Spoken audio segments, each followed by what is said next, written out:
इस प्रोग्राम का खाली एक ही पॉइंट है, और वो पॉइंट है कि भारत को यूनाइटेड नेशंस सिक्योरिटी काउंसिल में स्थायी सदस्यता मिलनी चाहिए। हम दुनिया की सबसे बड़ी कंट्री हैं, सबसे ज़्यादा हमारी जनसंख्या है, सबसे बड़ी डेमोक्रेसी हैं, सबसे ज़्यादा यूथ पॉपुलेशन है, फास्ट ग्रोइंग इकॉनमी है, United nation peace keeping force में हम सबसे ज़्यादा कंट्रीब्यूट करते हैं। हर तरह से इंडिया डिज़र्व्स, हर तरह से हमारा हक बनता है कि हम उसके मेंबर बने। और इसमें इस कैंपेन का पर्पज़ यही है कि हमारी सरकार और डिप्लोमेट्स इसमें बहुत मेहनत कर रहे हैं, पर भारत के नागरिक के तौर पे हम लोग चाहेंगे कि नागरिक भी इसको सपोर्ट करें और इस डिमांड को हम और आगे पहुंचाएं। भारत G20 की अध्यक्षता कर रहा है, क्या ऐसे मौके पर ये इन चीज़ों को उठाना पड़ेगा? देखिए वो सब लोग, देखिए दुनिया भर के हेड्स ऑफ स्टेट आ रहे हैं, तो हम उनका स्वागत करेंगे।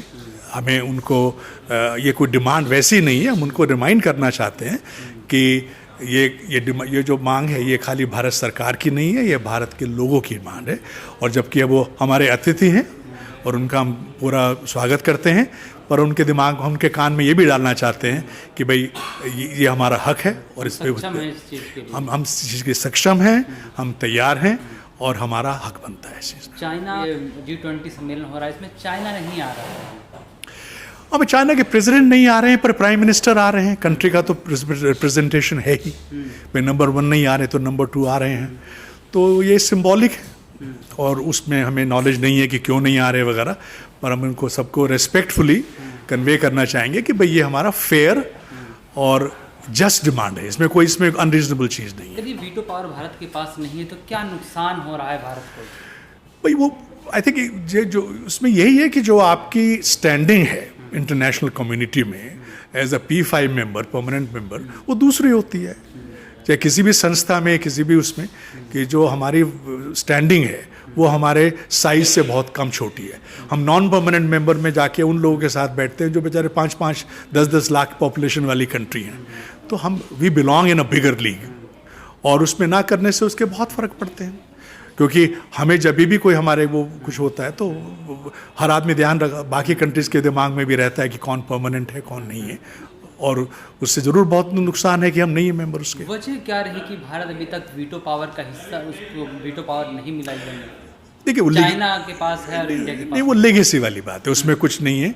वो वर्ल्ड वॉर 2 के बाद जो अलाइड फोर्सेस थी, जो विनर्स थे, उन्होंने डिसाइड किया। कमतर माना गया, देखा गया क्या भारत है? जो अभी तक नहीं, उस टाइम पे जब ये डिसीजन हुए, उस टाइम पर जो इंडिया का जो रिप्रेजेंटेशन वो ब्रिटेन करता था, क्योंकि 1947 की पहले की बात है ये।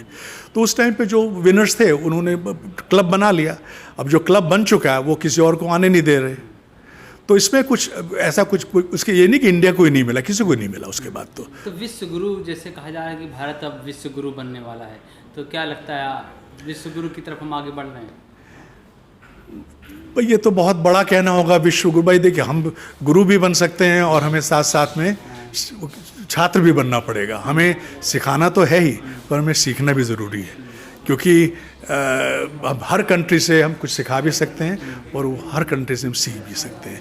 पर जो हमारा साइज़ है और जो हमारी सक्षमता है, उसके हिसाब से हमें परमानेंट सीट हमारे लिए अप्रोप्रिएट है। और उसको हम, और ये नहीं खाली अपने फ़ायदे के लिए, जो पूरा ग्लोबल साउथ है, हम उनके इश्यूज़ को बाकी बहुत कंट्रीज से अच्छा समझते हैं, और उनके बेहतरी के लिए भी ज़रूरी आवश्यक है कि भारत स्थायी सदस्य बने।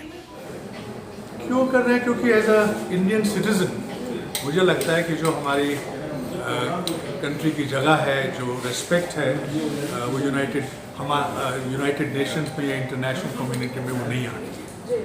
क्योंकि जो यूनाइटेड नेशन सिक्योरिटी काउंसिल में 5 परमानेंट मेंबर्स हैं, हम उन इकॉनमीज़ में काफ़ी से बड़े हैं, पॉपुलेशन में सबसे बड़े हैं, पर फिर भी हमें वो जगह नहीं मिल रही है। तो ये हमारे देश के लिए अच्छा होगा और अप्रोप्रिएट होगा कि हम उसकी परमानेंट मेंबरशिप मिले। और ये कोई नया सवाल नहीं है, ये 15-20 साल से इसमें बात हो रही है, और हमारा प्रयास यही है कि जब तक कि कुछ जो हमारी सरकार भी पूरा काम कर रही है, गवर्नमेंट ऑफ इंडिया में कोई वो अपनी तरफ से पूरा प्रयास कर रहे हैं, पर अगर पीपल ऑफ इंडिया इसमें थोड़ा जुड़ें और थोड़ा सा और ध्यान दें, तो हो सकता है कि हम इंटरनेशनल कम्युनिटी को मोबिलाइज करने में इसका कामयाब हों। और इंडियंस वो नहीं जो खाली इंडिया में हैं, जो इंडियंस इंडिया के बाहर भी हैं, उनको भी मोबिलाइज करके उनकी सरकारों पर थोड़ा सा प्रभाव डाला जाए कि जिससे कि इनकी मेंबरशिप हो।